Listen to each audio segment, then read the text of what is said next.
Hey, my name's Timothy William. I'm a composer and synthesis from Orlando, Florida. I help Ashton run the Zimmer Masterclass Academy. Glad to have you guys.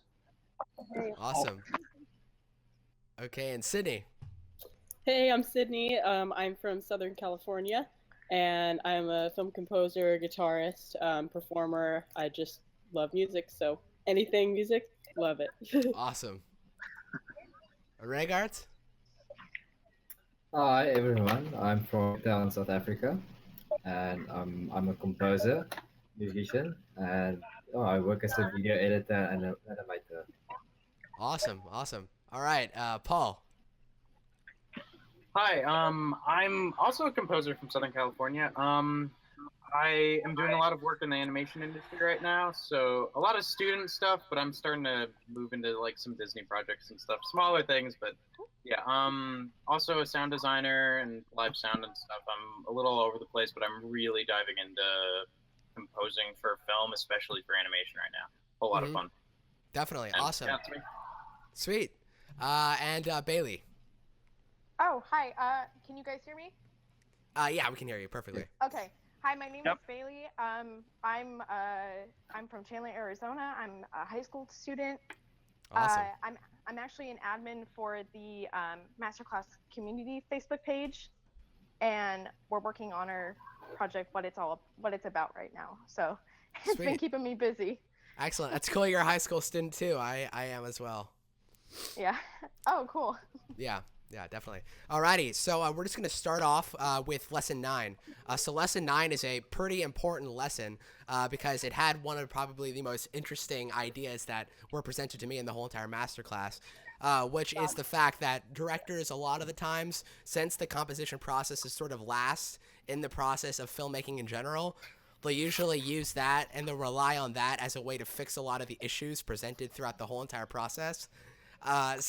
So whether it's a cinematography issue or whether it's an acting issue or whatever type of issue, usually what ends up happening is the composer is relied on to sort of help carry the whole entire film and to help fix up a lot of the issues that were presented throughout the whole entire process. So today I'd just like to get a little bit of your guys' insights onto what that experience is like, sort of being handed the torch and sort of being sent off to sort of try to make the best of whatever project is given to you and sort of what that is like. So let's go ahead and start off with who wants to start off? Anybody? I will start. Perfect. Okay, so I haven't really have much experience with film composing itself. I've composed for promo videos, and I've just started with a documentary right now. Just finished shooting in Germany, and it's kind of it irritates me when people give me a project that well and expect me to fix it. I like structure, so structure from the beginning and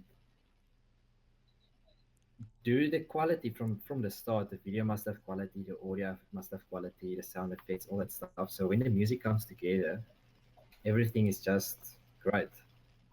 But yeah, you don't always have that choice. Yep. Sure. Anybody else have any experience with working, with directors and maybe having to fix some issues and patch some of the wounds in a project? Yeah, I might have some experience to share with you guys. Um, Sure. I worked on a huge war movie here, and basically, and something went very wrong, as the director was already hiring some other composer to work on the movie, actually, and the rendering of the composer wasn't convenient for the director. Didn't enjoy the result, and then he called me to fix this actually.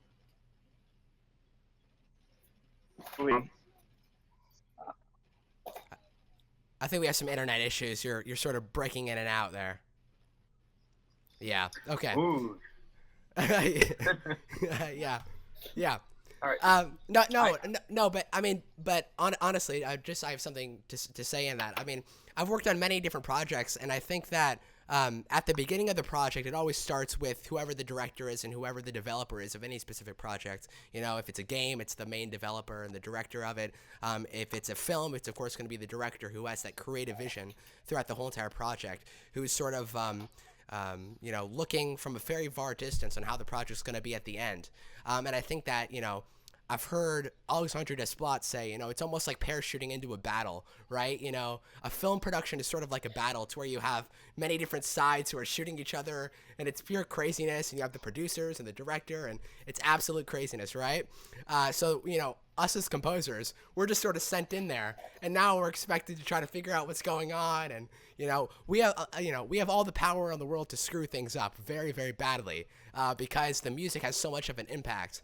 After I see a film sometimes, actually, and I'm sure you guys would agree, if a film is getting really, really bad hype, honestly, a lot of the times I can actually attribute a lot of that to the music and the way that the music was done and what the music, I mean, I wouldn't even say the quality of the music. I would say what the music was trying to do, right? Because as composers, we have so much power to be able to control and to be able to tell the audience what they need to know.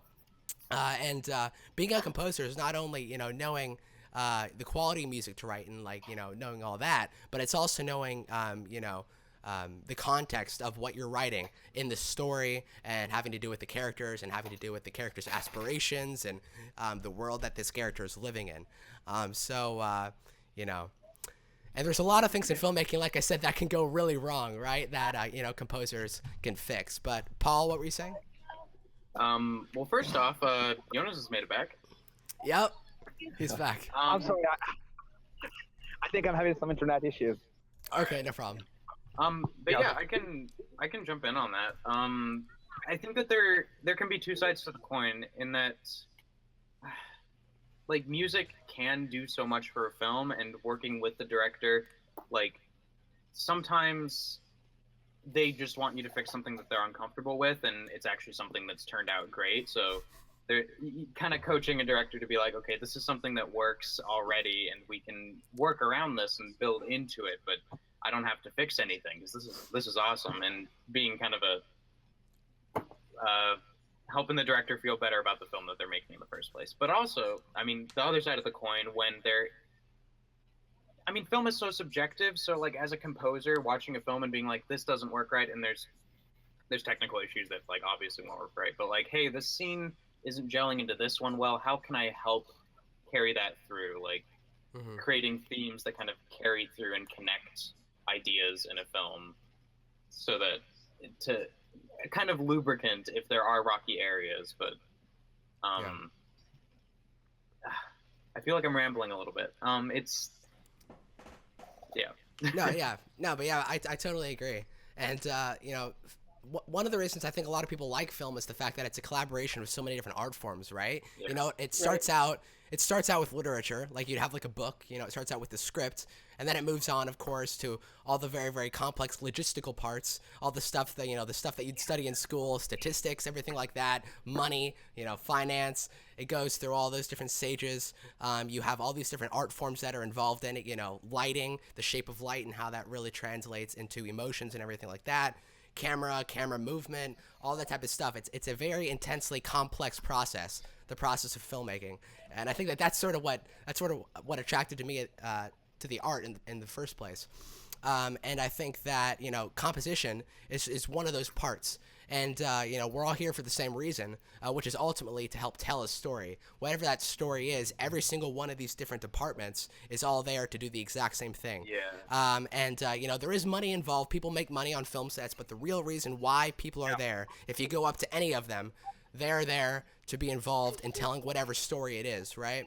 And that's why if you look at all these crazy, you know, movies, well, they'll go out into the wilderness and they'll shoot under extremely harsh conditions. Like a lot of the times what Christopher Nolan does with all of his crews, they're not doing that just for money. They are doing that purely out of the interest of telling a story.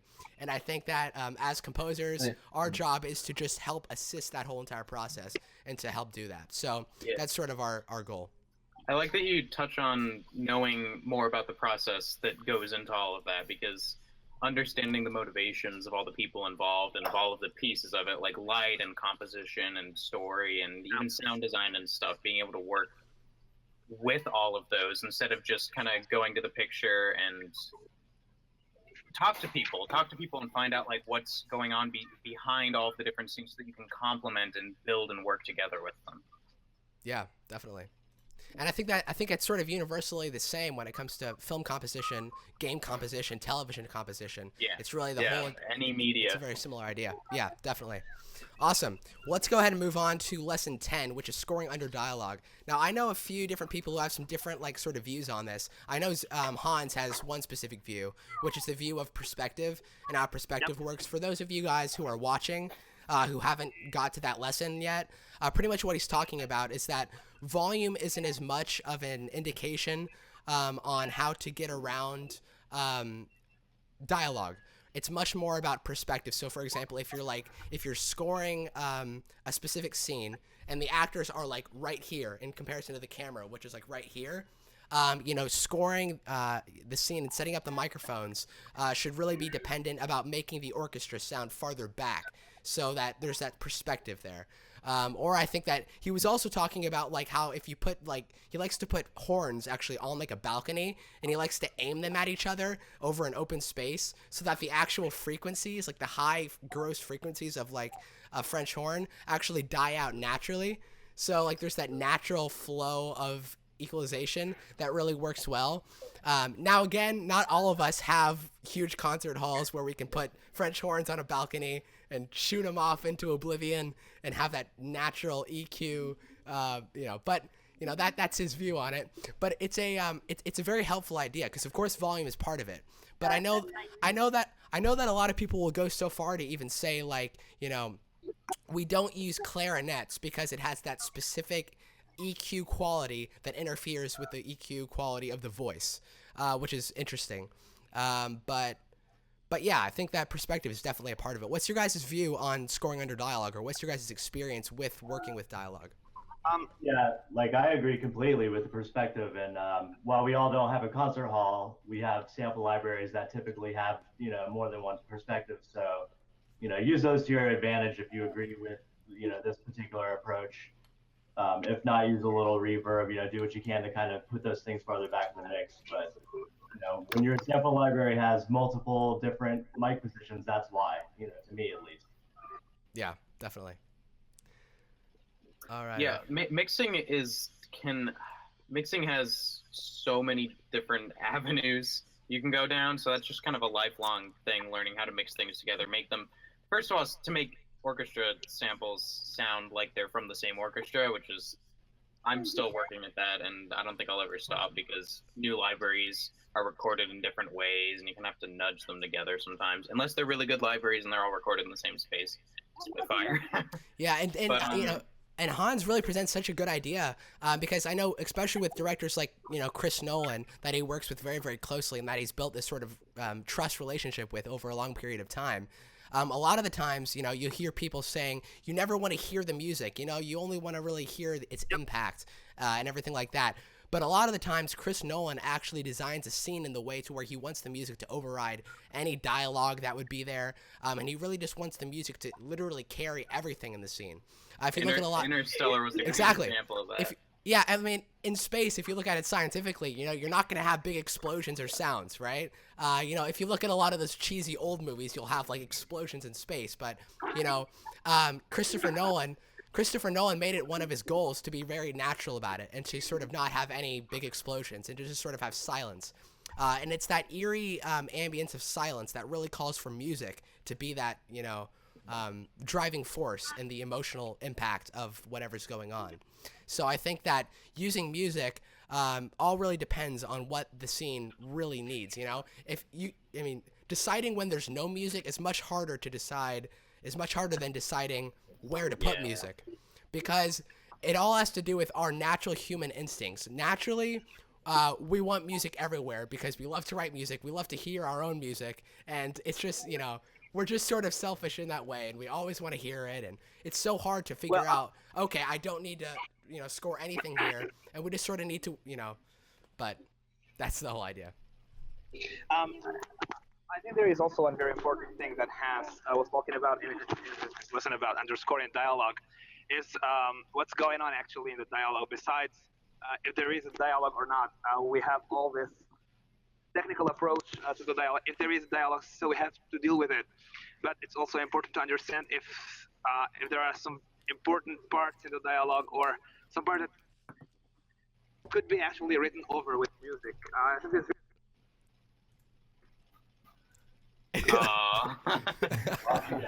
I was loving his insight too. There he goes again. We did have someone else that joined though. Yeah, I think we have Baylee. Baylee, are you there? Nope. I think she's muted. Yeah. I just want to quickly jump in there. Yeah, definitely. About the perspective point that just was made. If you think about what Hans said, there's like rules, right? And you know when to break it. Mhm. When there's dialogue, when people is talking, there's a conversation going. You don't want the music to take the foreground. You want it at the background. But then there's certain times to break that rule. Like for instance, say in an action scene and the people is talking with each other and it's like shooting in the background and the action music is going on. So there's certain times it depends. It's from different scenes. So you have to look at the whole picture and see what fits.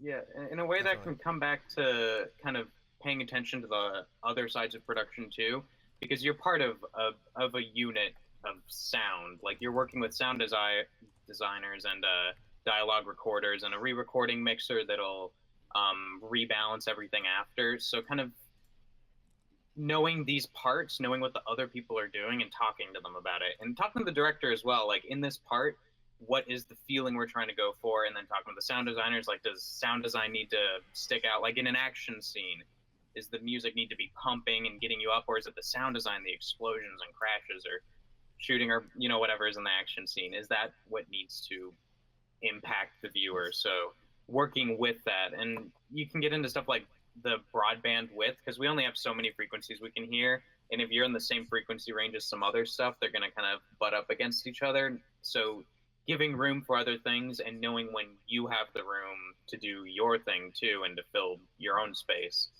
There's a film I'm working on right now that's a lot of fun. It's stop motion, but it's a narrated story. It's kind of like a storybook thing, and you're watching this character go through things, and there's a narrator giving lines at the whole thing. Then there's these gaps in dialogue where the character does something on screen, and I'm having to like write music that mimics the sound of action on screen, and then coming back down and being underscore when there are the lines being read about the story. So that play back and forth can be really fun. So talk with the other people, talk with the director about it, and yeah.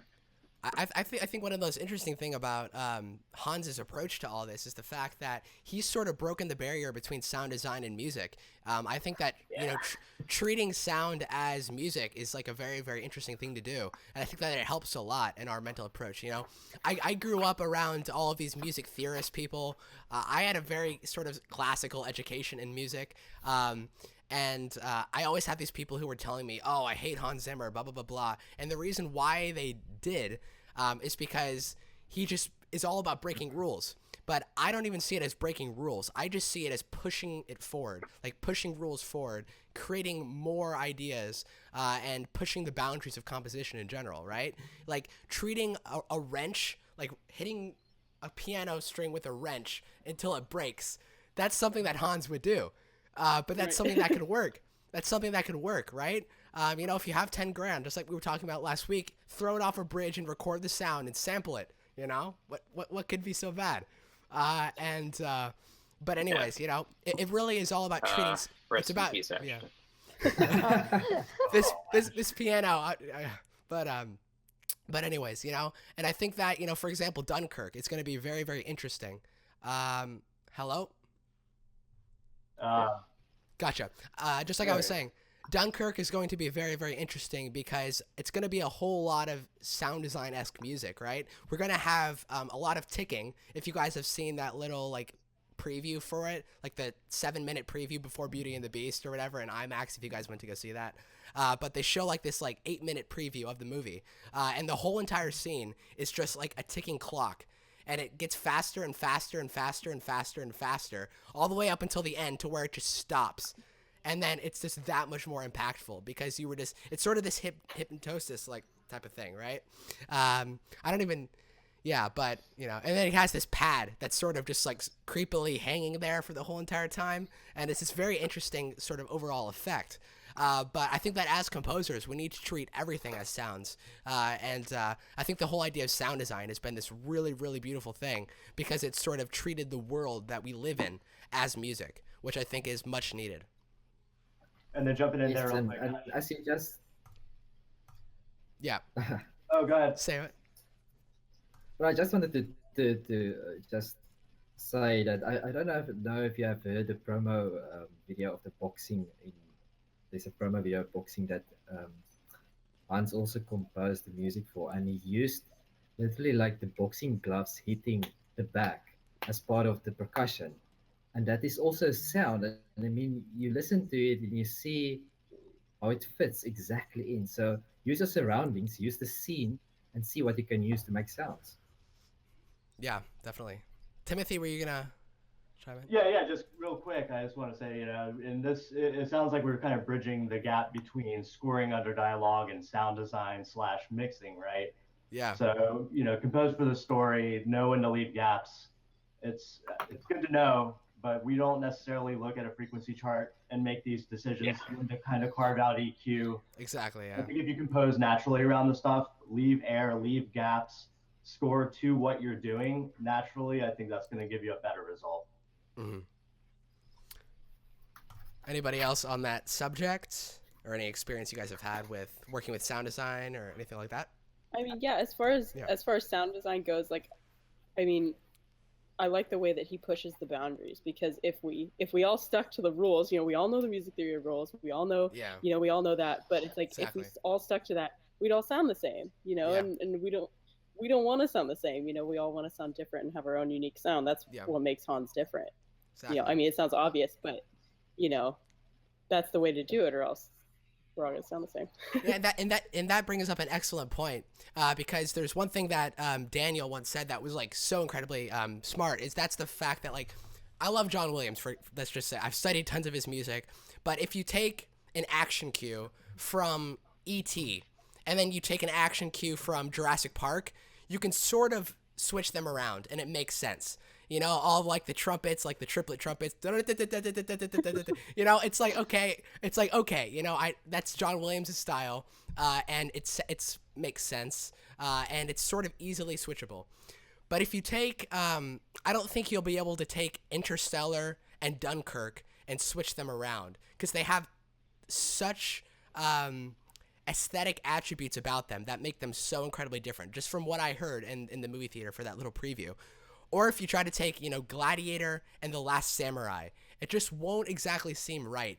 And I think that's because Hans makes certain decisions to introduce different aesthetic attributes into his scores that sort of limit them from being switched around like crazy. You know what I mean? You know, whether that's using ethnic instruments like he did in The Last Samurai, which sort of limits your availability to just sort of switch it with some other score, you know, or whether it's using heavy synths in Inception and Dark Knight, which make you not allowed to use that, like in, you know, Driving Miss Daisy, right? So it's very, very different aesthetic approaches, and I think that it makes a whole lot of sense to why somebody like him is so, you know, critically acclaimed for his music, because it's all so different, and it seems as though for every single project he makes the, you know, final decision that, dang, I really need to do something different for what I've done before. And I think that that's the one thing that we really, really admire, whether you love his music or not, the fact that this guy is always going to try to write something differently. But yeah. Yeah, I'd say sorry. Go ahead. I'd say the only two scores I've seen that are pretty similar to each other, just in regard to like sound palette even, is King Arthur and the second Pirates of the Caribbean. Like there's, I can't remember, there's like 2 songs in there, and it's just this, I don't know, there's like this few bar phrase that is just super similar. But I mean, his use of different sound palettes and stuff is just, it's so variant, and I love how Hans just talks in such organic terms when he's describing like how he approaches a score. It's just very much focusing on character and story. Yeah, absolutely. Very true. Yeah, I mean, that's the whole idea. Just stick to story and you'll be good, right? It doesn't matter what the heck you do with the score. If you're still sticking to the story, then you're all good. And that's the cool thing about it. It's such an open, vast, world. I think that's why, we love this art so much. It's because, we can bring in a mandolin for 2 seconds and then not use it at all in the score anymore. We can bring in, I know, Sydney, you're a kick-ass electric guitar player. You can bring in electric guitar for literally a few seconds, and then you just have this really cool attribute in your music all of a sudden. And, as a composer, I would assume that because you're a guitarist, you can, just sort of record that and include that in your score. And that sort of makes your score different from so many others, because maybe not everyone can, jam as hard as you can. But that's Thank you. no problem. But we each have our own different things that we can sort of really carry with us and use it to our advantage. And I think that with Timothy, kick-ass synth player, Paul is obviously an excellent mixer. I saw what you were doing, and we each have our own things, I guess. But yeah. Anyways, let's go ahead and take a look at lessons 11 through 12, which is about tempo and the Sherlock scene. And I love how he referred to an editor as being the sort of designer of the tempo, and how when we go to score a scene, it's sort of the edit that makes the decision on how fast or slow it's going to be. And I believe he also referred to 80 as being sort of like our starting tempo, like the tempo to start out with. So just a couple of questions. What's your guys' starting tempo, and how do you guys determine a tempo for one of your guys' tracks? I'll kick off that one. So I never start with a click. That's my personal preference. I try to build up organically. I have a general feel for kind of the speed. Being an electronic musician too, it depends on what I'm doing. But if I'm doing orchestral stuff, I never start with the click, and then I'll usually get a general feel, kind of back off it, do a little soft hand quantizing, and then bring the click in at that point. I feel like a click is super limiting to me to start. Yeah, sure. Yeah, I was gonna say something. I'll keep thinking about it. When I start with a track, say for instance, when I do a piano track, I don't use a metronome at all, because I want to go purely on feeling, because it's like, say for instance, a relaxed piano piece. But if it's orchestral, I'll start with the tempo, say for instance 105. It depends on what's the mood of the piece I'm writing. So 105 normally, when it's faster, 120, faster than 125 before. Mm-hmm. Okay, I think I can jump back in now. There's first of all, I think it totally depends on the scene. Some things I've worked on, they start out very mellow, like you're just introducing the audience to the scene. So it's maybe there's. Sorry. What? Sorry, I was just laughing at something in the chat. Oh my god. Is it the YouTube chat or the Twitch chat? Is someone memeing on us? I just spit out my water. No, just Daniel. Oh my god. Daniel said, I was working at Hans's studio during the Sherlock project. I went into his music editor's birthday party. It's where I met Harry Gregson Williams, and then our conversation was interrupted by a belly dancer with a snake. Random as hell. Okay. That's awesome. First off, it's funny as hell. Oh my god. So maybe back in the tempo. Yeah, depending on like the scene and the mood you're trying to go, sometimes I'll just play piano and like see what happens as I feel the characters and the events moving. But sometimes you want to build a groove. So there's this one film I start out that I'm on right now that starts out with this compilation of these goofy characters dying in really in accidents in really random ways, and it's just like this world where everyone's like getting crushed and maimed and stuff all the time, and Final Destination. Yeah, kind of, but with goofy cartoon characters, and it moves on to the main character at one point. But at the beginning, I wanted to establish this kind of groove that carries all the scenes through, because like the edits are kind of, they happen very purposefully. So as it's moving between all of these little side characters meeting their tragic end, I wanted to like carry that energy of like what's going to happen next. So in that case, I found just a tempo that I liked and kind of nudged it around until I felt it was hitting those edits nicely. And I don't remember what the tempo was, but it was kind of this sort of thing, and it just worked. There was funk music when people were dying.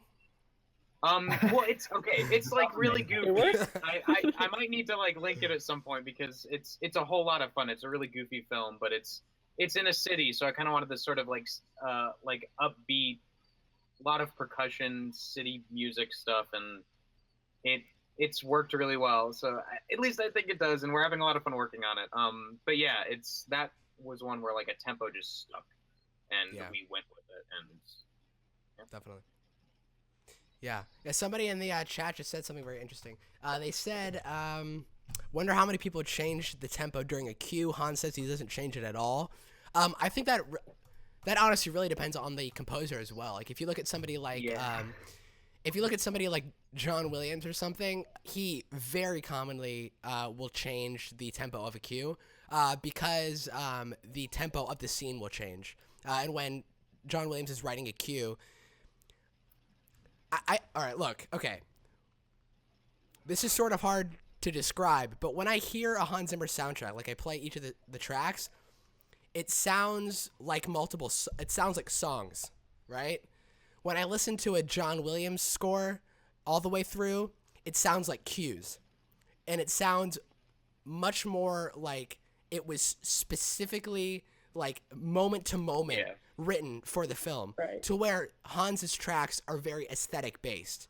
And you know, if you play one track, you'll get one emotion mainly. But when you play one of, you know,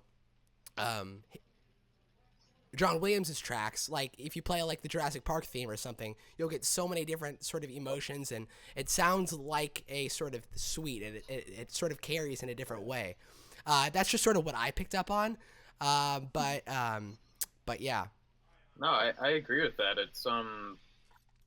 It's again two different approaches, and like I think that there's a lot of like you can have a hard tempo that hits those cuts nicely and like playing with measuring and stuff like that. But you can also have a something that is very like shaped. Like there's a lot of classical music, like piano tracks that people will play, and it's very piano pieces that have a lot of expression in the tempo and stuff. But then there's like documentary makers who can put those over scenes, and they're not locked to the edit, but that works just as well. That like just because you can have songs that work well in those own and kind of work to picture as an aesthetic that are kind of shaped and moving and stuff. And and that, I mean, that is really the thing with samples, honestly, as well.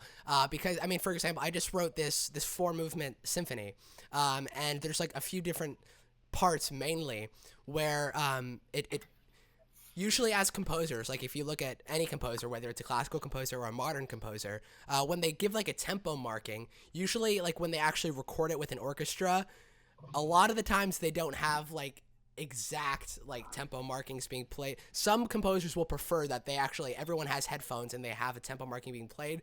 Some conductors, like in a classical show, for example, will just sort of be carrying it, and they'll use this little guy to just sort of like he'll have like a general tempo in his mind, and he'll sort of just carry it, and that's what it's all about. And it creates a much more natural flowing thing when you don't have like a very strict like tempo. Like I always imagine tempo as like a robot, and it's just like this, you know. But when you have, you know, this, it's just sort of like and you know, you're just sort of like, it's flowing very well, right? And I think that that's one of the things that I really like about, you know, having things played by a live orchestra, which I haven't yet, but you know, I've just observed, and it allows for much more versatility in getting out emotions, because you usually have tempo markings, but they're a little bit more general than it would be if it's in like a DAW, where everything is very machine-like, unless you know, humanize it and stuff like that. But yeah. One thing I've heard, this goes more into, I think, the editing process with scoring and editing is, so I think one difference between, like you're saying, John Williams is much more cue-like, and then you have Hans Zimmer, where I've heard, I can't remember what interview it was, but he was saying sometimes he'll get a script, start scoring, and then the editors will actually adapt to what he's written instead of the other way around. Because I think what some composers will typically do is accommodate to the editors rather than the other way around. Yeah, and it's a lot of fun to work that way. I've been on a project where I had to write all this music that the characters on screen sang before it was animated, because you need like the tempo and the singing in place before all of that can be animated too. Yeah, so it gets flipped the other way around, and it's really cool to see the editors and director and stuff shape the scenes and the actions of characters against something that you made first. So that's a fun opportunity, and if you can get it, or if you're Hans Zimmer, and that does become really important, because like he works the tempo really hard. So yeah, I bet there's directors who are like, I want to cut to that groove that you're going to put down, Hans. Yeah. And I think one of the biggest deciding factors in this is the relationship between the composer and the director, and how they choose to approach this whole idea. And I think that a lot of us work towards this utopian fantasy, which we see with, you know, composer-director relationships like Steven Spielberg and John Williams, or Hans Zimmer and Christopher Nolan, or, you know, Hans Zimmer and Ron Howard, where you have this, you know, very, very close relationship, and there's a lot of collaboration. A lot of the times, you guys will most likely agree, in the independent film scoring world, you usually just have people who want music for their project. They don't really care about collaborating. They'll just send you the project and say, tell me when the music's done, and send it back. If there's things that I don't like, I'll send you a critique for it. Other than that, have fun and goodbye. Usually there's not a lot of collaboration at all. Zero zilp. And I think that whether it's a game, whether it's a TV show, whether it's a film, it's so incredibly important to have this very mutual relationship with the director, so that you know ultimately what the director really, really wants. Because sometimes just sitting there and viewing the film isn't enough. You need to know the underlying themes that this director is trying to get across in a very, very detailed, specific way, to be able to write the music that I think the director really ultimately wants to hear. So I think that's what a lot of us work towards, is that relationship with directors. And I think that it's ultimately very, very hard to find nowadays. But yeah, I worry that some of it might be just the climate. Like, maybe directors have worked with composers before who just haven't made the effort to like pursue that, if that's something you want. Like, I've started working with some students that don't know that they can like just talk to me about stuff. So they'll be like, hey, help me out with my phone. I'll be like, okay, and then I'll like pursue that, start chatting with them and start asking them questions. And sometimes there's people who don't have time, and it's tricky on that front. But yeah, talking with someone, just being their friend and like letting them know that you want to do something awesome, and that the more that they tell you and the more they talk back to you about what they want to do, the better it's going to come out. And helping directors realize that, especially in the indie world and like the student world, like they might not know that yet. So help nurture them, help nurture that process. Absolutely. But anyways, anybody else on that subject? Yeah, just real quick, back to the point of tempo. I'm just sitting here thinking, I was watching this video of Brian Tyler scoring, you know, Fast Five or whatever it was. Yeah. And if you look, you know, they're all playing to a click, and it's an action movie, so it's very bum, bum, bum, bum, bum, right to it, you know, with the staccatos on the strings.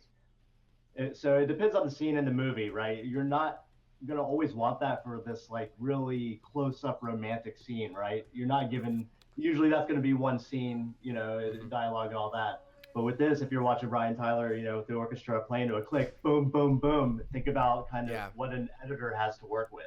Yeah, all definitely. these hit points, all these different things they can do. It gives them a chance to really serve the movie as well. Are you talking about his fast theme, like the dun dun dun dun dun dun dun dun dun dun dun? Yeah, it's very. I mean, if you listen to it, it's tight, man. Very boom. I mean, it's very tight, and that's good for that type of movie. It's action. They want a lot of hit points. So it's different than this really intimate, drawn out dialogue love scene, right? So I think about that when you're spec'ing demo. Definitely. I mean, like on Hansa's side, he does that as well. He does end up working on a lot of more like movement, action based stuff, but he's worked on love scores before, and he doesn't play it quite like that. He knows how to break that tendency of his to do something a little more expressive, I think. Yeah, certainly. Alrighty. Okay, so let's see what else we have here. Music Diary. What's your guys' view on the Music Diary? And just sort of like, by the way, we're on lesson number 13 right now. So for you guys on YouTube who haven't got to that part, just a little overview. Hans will keep something called a music diary, where he'll pretty much just go in the morning and he'll just sort of sketch. It's pretty much what it is. It's like an idea sketch with a DAW.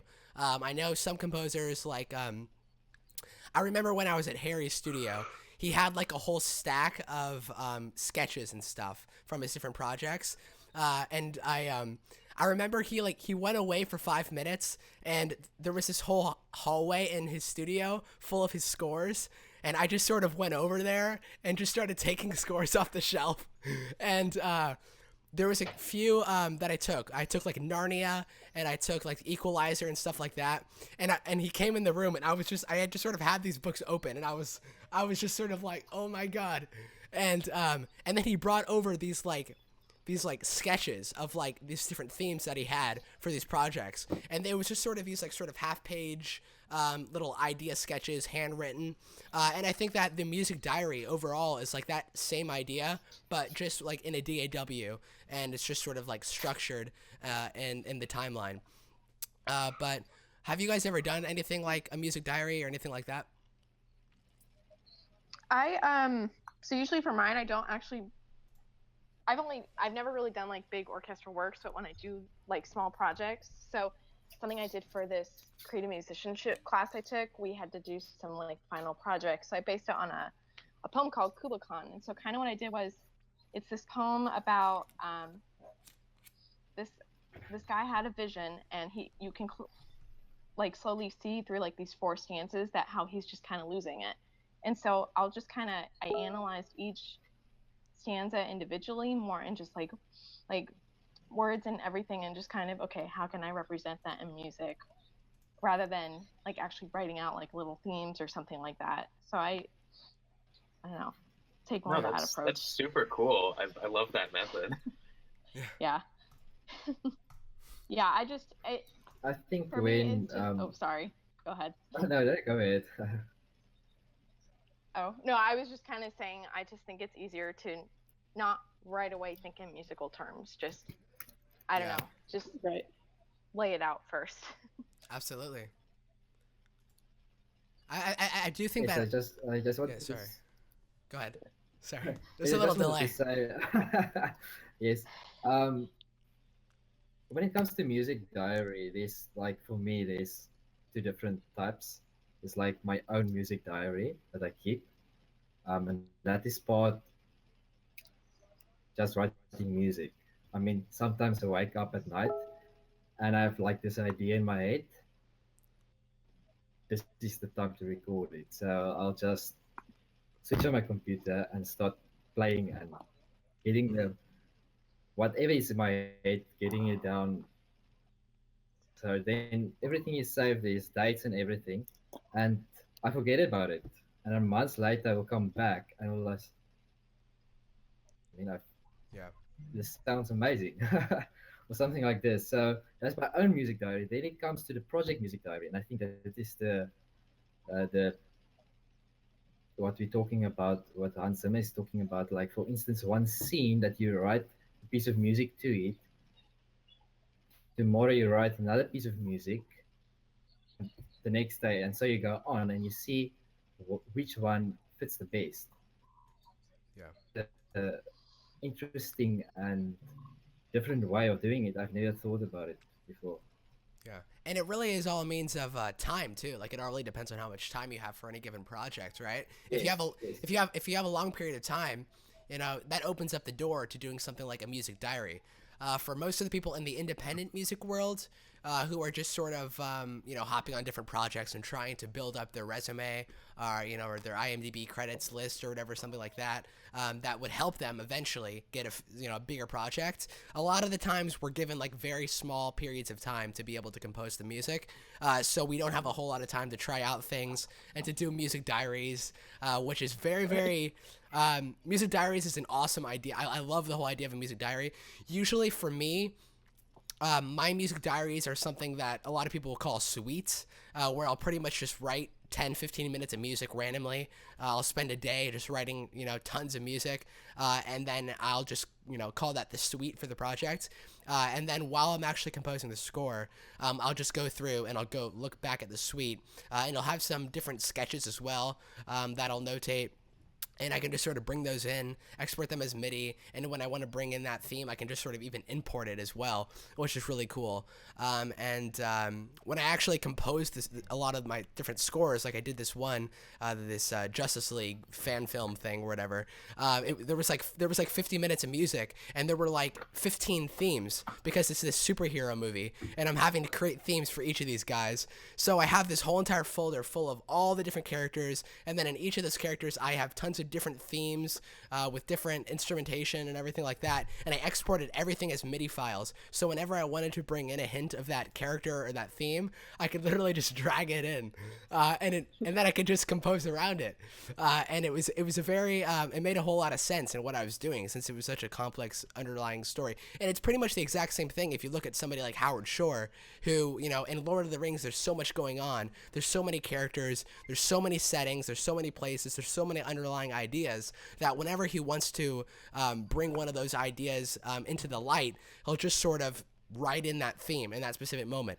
That's sort of what I did there, but I think that suites are also a very helpful thing, because you can just get out all your ideas, and then you can refer back to the suites when you're actually writing your score. Yeah. Right. I loved the music diaries because it's almost as if it's stress-free, you know, like I feel like once we have it all in our DAW and we have the picture right there, it's like the pressure's on because it's right there. We have to write to it. If it's a music diary, we can kind of take it, you know, into our own hands, and without having that picture in front of us, we can, you know, write down our ideas, and we don't have to erase them, you know, like it's continuously moving forward, and, you know, you have all these ideas without being like locked into that picture. So totally. Yeah, it can, you know, it can be scary to like have that in front of you and be like, I need to do something good for this, and you start noodling off in a different direction, and you're like, oh, I can't do that. But with the music diary, you can noodle off into those directions and come up with new things instead of being kind of stuck like, I need to work on the video, I need to get this, I have this idea already, and I need to. And you're not going to discover as much new stuff if you don't have that freedom. So learning how to have freedom while you're working a picture is also a very important skill. So like practice that as well. But the music diary stage and like a demoing stage can be so great to like get into it and just spit out ideas as a director and figure stuff out. Absolutely. Anybody else on music diaries or initial sketches or anything like that? Alrighty, we are on to lesson number 14, which is character. And one of the quotes from that is, at the end of the day, I suppose everything I write is a version of me, which is very interesting because it highlights the fact that many of the different characters in films are sort of, we are very much capable of being, and we sort of have each of them deeply rooted within our personalities, and we just have to reach in the right place to be able to connect with that character. And I think that in any film scoring project, that's really what it's all about. It's about connecting with the characters and about connecting with their ambitions, and about understanding their history and why they are so prominent in whatever it is, in the situation that you're scoring.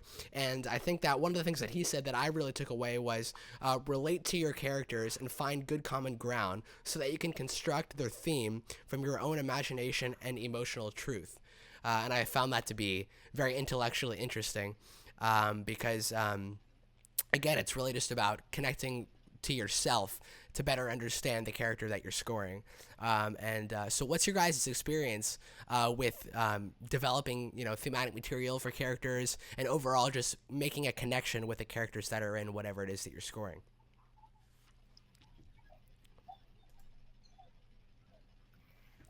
I think at the moment, yeah. Yes, at the moment I'm sitting at the situation about it exactly because the documentary that was just shot in Germany was about Martin Luther, and now I have to write music for it. Oh wow! And you mean the Protestant guy? No, yes. Yeah, yeah. And so I have to like get into culture into that time because it's like in 1300s or something. Yeah. So it's a long time ago, and writing music for that time, so it fits into the documentary. Yeah. Quite difficult at the moment, so it's a challenge. So yeah, that is part of the character because he's the character. He's the whole trees about him. So yeah, I'm busy with that at the moment. So yeah. Yeah. Did you know that Martin Luther was a composer as well? Yes.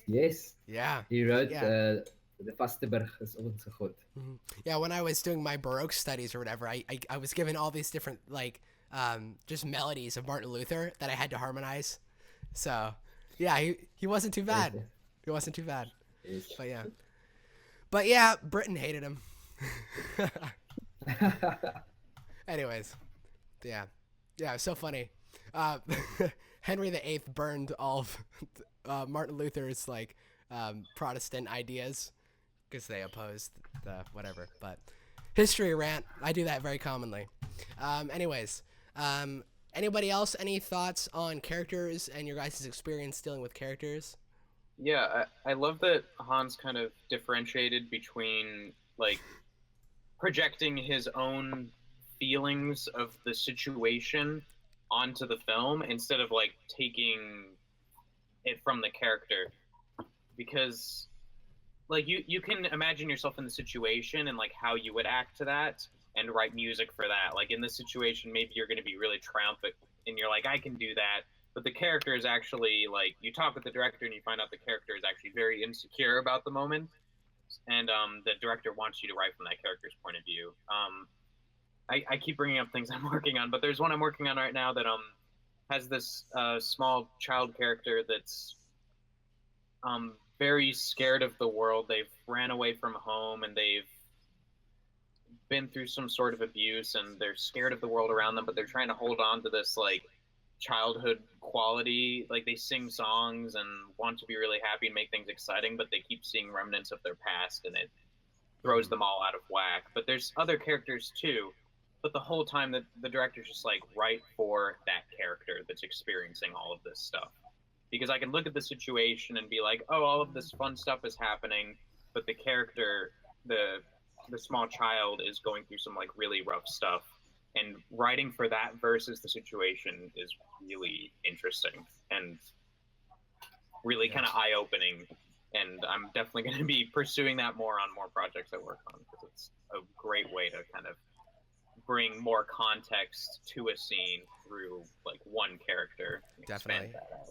And yeah, the whole idea of talking about like writing for characters and writing for film in general, it's like it just verifies again the idea that we're all really like glorified psychologists, right? We're all honestly just trying to further express emotions by means of music.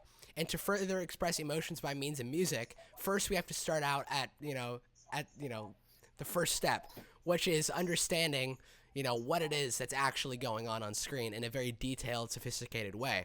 So understanding the true intentions of all of these characters, how they relate to each other, the contrast between them, all that type of stuff. I think it's really, really about being a very smart, thinker and really understanding what it is that's actually going on. That helps like so much, honestly. Yeah, if you guys saw Get Out, that Oh, scene I saw it. Yeah. where he's where all the other families come and the main character is like in these really uncomfortable situations, but the scene itself plays out really comedically and like audiences laughing and stuff like that, but it's scored like it's just uncomfortable. Like this guy's not having a good time. Being subjected to all of this and like all of these weird comments he's getting, and I loved that so much that it came from that place instead of the scene as a whole. Like it blew up this guy's individual experience and filled the scene with it. Yeah, definitely. Yo, Get Out was so good. I saw that last night actually, Billy. Yeah, I saw it last night.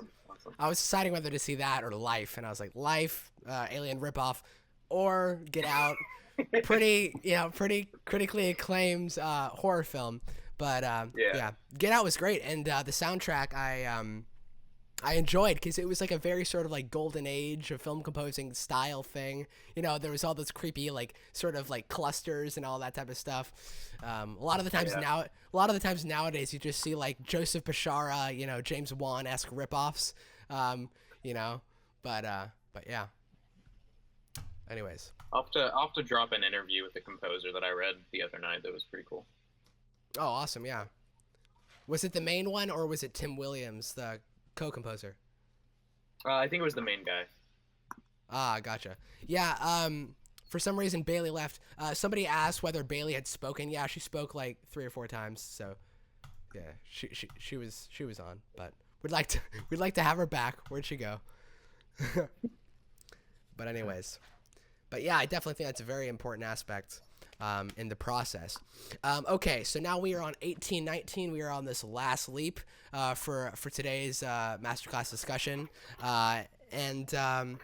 Today we're talking about the case studies of Frost Nixon and The Dark Knight. So one of the things that this says, I think that's very, very important, is he knew a scene didn't need a score. Oh yeah, I know what this means. So in Frost Nixon, there's a whole lot of dialogue and there's a whole lot of M. Night Shyamalan shots. Pretty much what I mean by that is that just like the shot just sort of continues for a long period of time, and there's this like very intense dialogue that's going on, and this is about discovering where, or you don't need music in a project, and he knows that he doesn't need any music in a project when the writing, the acting, and the cinematography all work well enough to hold the tension of the scene. So I found that to be very, very interesting because it's so hard to really design where we don't want to use music. Yeah. What's your guys' experience with figuring out where you need music? I think it's simple. Are you serving the story or are you taking away from it? And then you just have to think every second, am I doing that? Yeah. Right. Yeah, I completely agree. In that same project with the child and some of those kind of trauma moments that the character goes through, there's these moments where just like almost everything drops out, including the music. I'm doing sound design on it as well, so like most of the sound design kind of drops out except for some weird room tones that give it like a weird quality. So yeah, when like visually and story wise you can drop out, do it, because it can do so much when there's music throughout the whole film and you're doing all this cool stuff and then the story just like is holding it. Let it do it. Absolutely. I think also that silence is there to build tension. Sometimes you need that silence before something big is happening, and then also when in an intimate moment, sometimes silence also. So it's in and see where it fits in.